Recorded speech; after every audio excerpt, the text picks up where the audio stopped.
Chicken mayonnaise salad எப்படி prepare பண்ணுறது அப்படிங்கிறத பார்ப்போம். அதுக்கு தேவையான இன்க்ரீடியன்ஸ் பார்த்தீங்களா, நான் சிக்கன் ஃபஸ்ட்டு வந்து இந்த மாதிரி சிக்கன் எடுத்துகிட்டு நல்லா பாயில் பண்ணி கட் பண்ணி வச்சுருக்கேன் பார்த்துக்கோங்க, இந்த மாதிரி.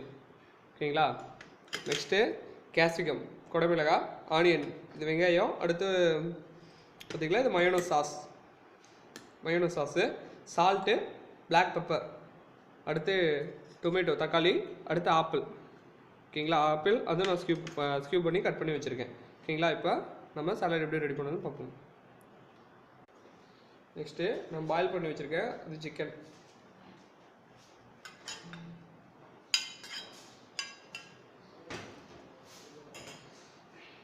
இது 3 tablespoon mayonnaise sauce, 3 or 4.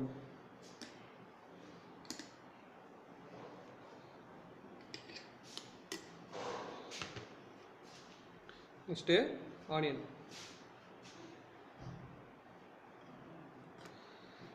capsicum, குடமிளகாய், tomato தக்காளி, நெக்ஸ்ட்டு ஆப்பிள். நெக்ஸ்ட் நமக்கு தேவையான அளவுக்கு சால்ட்,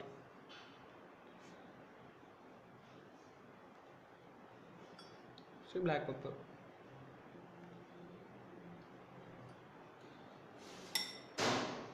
எல்லாம் சேர்த்து நல்லா மிக்ஸ் பண்ணிடணும். இந்த மாதிரி நல்லா மிக்ஸ் பண்ணிடணும். மிக்ஸ் பண்ணிட்டு நமக்கு சால்ட் வேணும்னா இன்னும் கொஞ்சம் ஆட் பண்ணிடலாம். தேவையான அளவுக்கு சால்ட் ஆட் பண்ணிடலாம். இந்த மாதிரி மிக்ஸ் பண்ணிட்டா சிக்கன் மயோனஸ் சாலட் ரெடி.